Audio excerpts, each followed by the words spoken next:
The rise of a dreamer. Everybody in the town knows who you are, because in small towns, everyone knows everything. That's Jane. You hear when you go to buy bread. Her family doesn't have any food, but she always acts like a successful businesswoman. You can't eat dreams, and everyone knows it. And you didn't know it for a while, because dreaming gave you goals, but it also gave you an easy way to escape from reality. But now you're not just dreaming, because you know better than that. Now you don't only dream, because you have acquired wisdom and you know that whoever asks God, something must also be willing to work to honor him, because God likes partners and not slaves. Now you don't only dream, because you know that being a businesswoman is not impossible. Now you know that you must sow diligently, because you will reap abundantly when the right time comes. And you know it's hard. It's hard to work every day to start the business you want. It's hard to continue when you don't see results. It's hard to deal with fatigue and comments from non-believers. They can't see what you see. They only see what their eyes show them, but you see with faith and determination. You see a multicolored paradise. You see prosperity and you see your effort rewarded, even if you don't have any of it right now. Even if you receive reality kicks that are meant to make you stop believing. You are the burning steel that the blacksmith strikes on the anvil. You are being wrought so harshly, Jane. Sarah, your best friend, is always there to cheer you up. There are things you don't tell your parents and siblings, but you do tell her. Sarah is a trustworthy friend, and she supports your dreams even if she doesn't have as much faith as you do.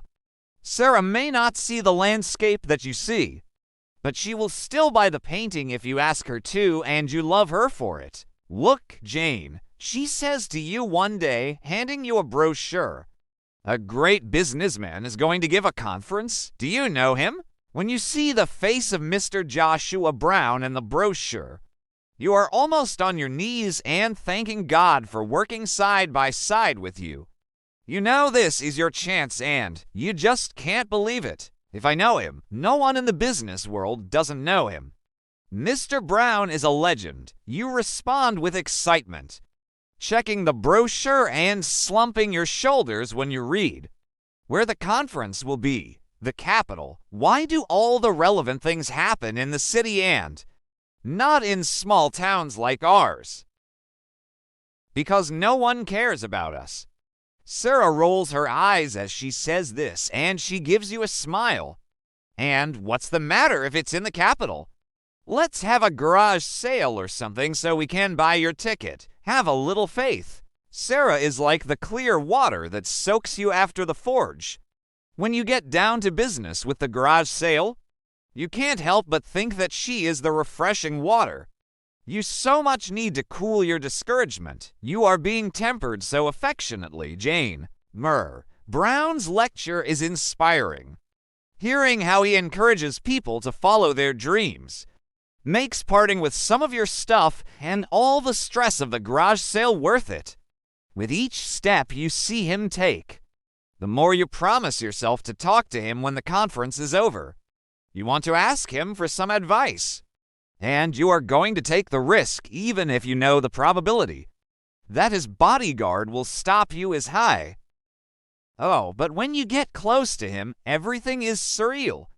All of a sudden you're there, dodging guards and calling out to him. All of a sudden you're there, resisting being removed from the venue despite the obvious difference in strength between you and the security team. All of a sudden, Mr. Brown is looking at you like you've lost your mind and tells his employees to stop trying to get rid of you. Do I know you, miss? He asks you, and his car door is open.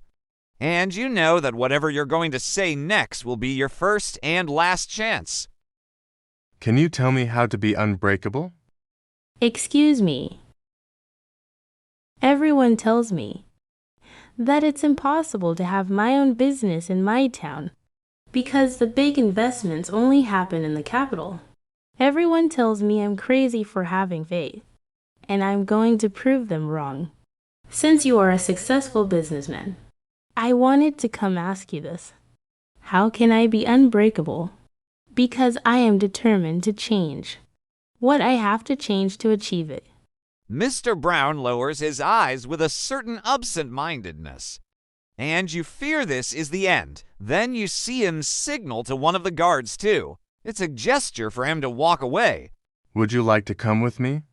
I have an important meeting in half an hour, but I can take you to your hotel. You're staying in a hotel, right? You nod your head and get in the car when he tells you to. It's only a few minutes that you share with him, but it's enough. It's enough for you to talk to him about your town and your dreams. It's enough for him to tell you that being determined to achieve those dreams is only the first step, and that there are 1,000 more steps to follow, but you don't have to take them all now. The beauty of having your own business is that you can take one step at a time. It's not about quantity, it's about quality. You don't have to cover everything now, so go at your pace. But never stop. You said before that you had faith. So take that faith of yours and strengthen it with steadfastness and discipline. The drop of water does not perforate the rock with force, but with constancy. When he adds that your determination impressed him, and that he thinks you have what it takes, you're in heaven. When he gives you his phone number and offers to mentor you, you decide to be that drop of water he talked about before. So you start from scratch. You take what's left of your failed attempts and put everything back together. With the help of Mr. Brown, you learn the importance of persistence and sacrifice. It's a painful learning, because there are things and people that you must put off. But you know that this serves a higher purpose. You know that you will be able to enjoy the fruits of your effort with those people soon. You know this sacrifice will be worth it when you start your homemade craft business.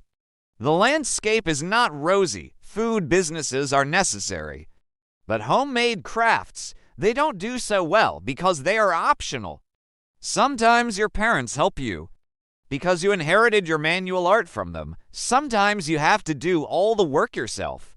So you work and set yourself the goal of making your homemade crafts useful and not just optional. You take care of every aspect of your business, from the quality of service to the essential purpose, and you are a sword that has been buried in order to be tempered. A sword that only waits for the perfect moment to be swung and cut the wind. You are being tempered so beautifully, Jane. So beautifully that when success settles in your house, you don't even notice it. You don't notice it because you enjoy doing your job. Too much to stop and worry about the results. You don't notice that your business has become one of the most stable in your town and that it has generated employment for more than 30 people. You don't notice that when you go to buy bread, people don't murmur critics anymore, but words of praise. You don't notice that there are girls who dream, the way you did about Mr. Brown, of being able to meet you so that you can teach them how to be unbreakable. You don't notice there is a noble sandpaper combing your blade, because the best swords must be polished like you, and every blacksmith knows it. You are being polished flawlessly, Jane. Realization comes to you when Mr. Brown travels to your town to visit you, because he wants to congratulate you on opening a second store in a neighboring town. You are a successful businesswoman. That must be celebrated. You're going uphill, ready to cut the wind, and nothing stops you anymore.